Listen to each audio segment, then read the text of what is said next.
Hey guys, so I decided to go live today again because it's a late vlog and I personally do not feel like doing much editing at all. So I'm going back to the 911 call last night. I personally, let me fix my camera here. I personally well, first of all, what happened was there was a shotgun shot last night here in my neighborhood. And sometimes we hear those, but it doesn't necessarily mean it's right here in my apartment complex. I live in a big area. They're industrializing it around me. There are several other apartment complexes and condos and other things. And then there's a road off to the side away that at one time was probably a really nice neighborhood, but over the years, as most places do, they decline. Anyway, I'm not attached to that or nothing, but I still get if there's any gun violence or whatever, which there isn't, but if there is a gunshot, I still might hear it. But last night, this sounded like it was like right outside my door. And again, those things don't bother me. I'm protected. You come into my house, you might get a bullet in the ass. So, anyway, I look out the sliding glass door, which was open with the screen. And why did everything freeze up?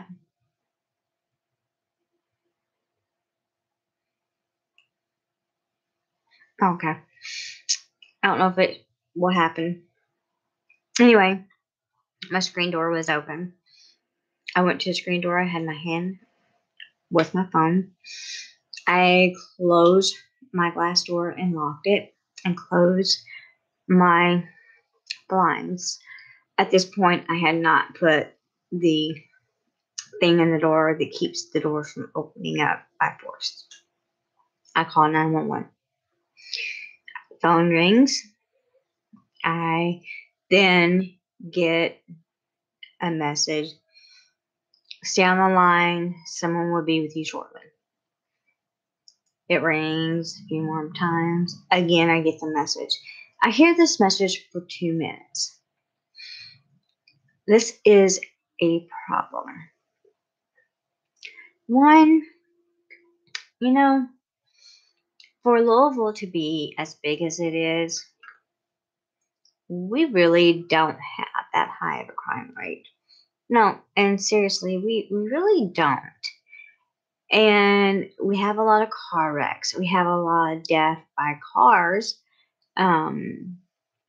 We have some burglaries. That's in our West End. That's where our crime is.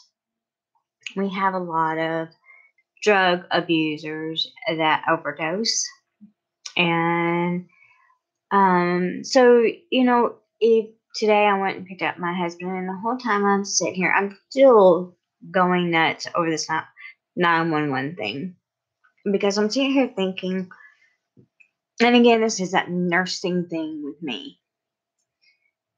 I'm glad I wasn't having a heart attack. I'm glad I wasn't having a stroke.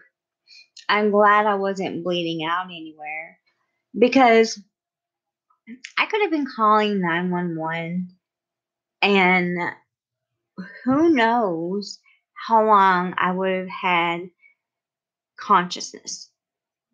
By the time they could have gotten to me on the phone, I could have lost consciousness. And then what? I mean, yeah, they could get my address. Would they know what unit I'm in?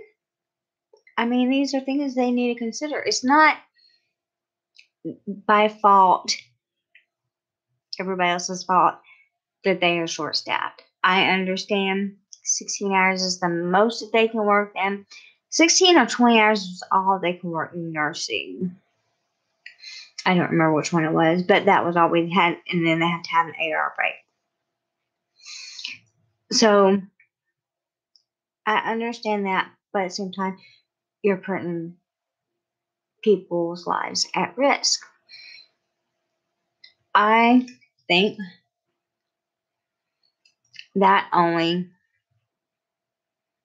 should only be a certain amount of people to go running anyway to these drug over abusers that keep trying to die and we keep trying to save.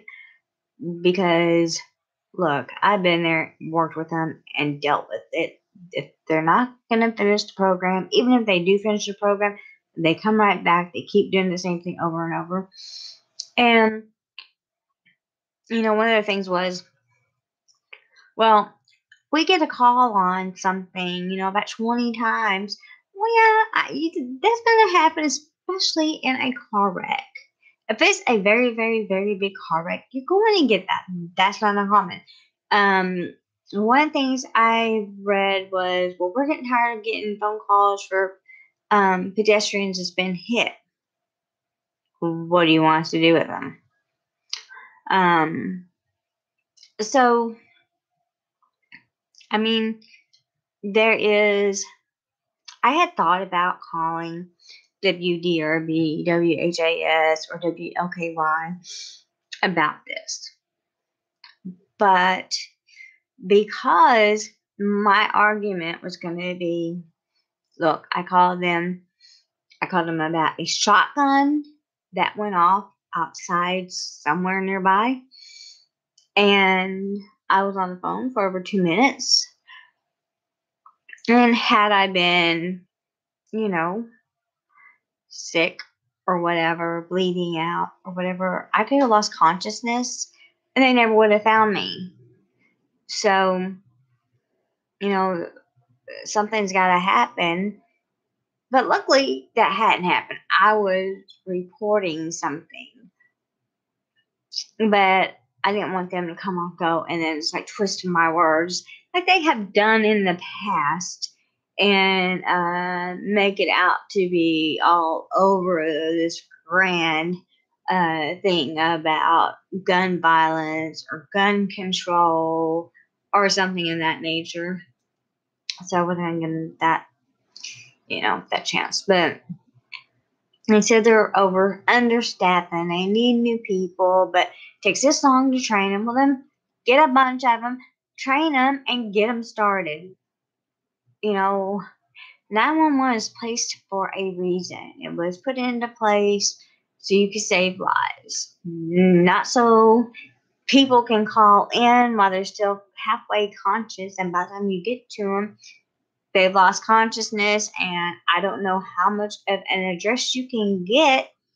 I know whenever I use Uber or anything like that, they don't get an exact location of where I'm at. They only get somewhere on Louisville.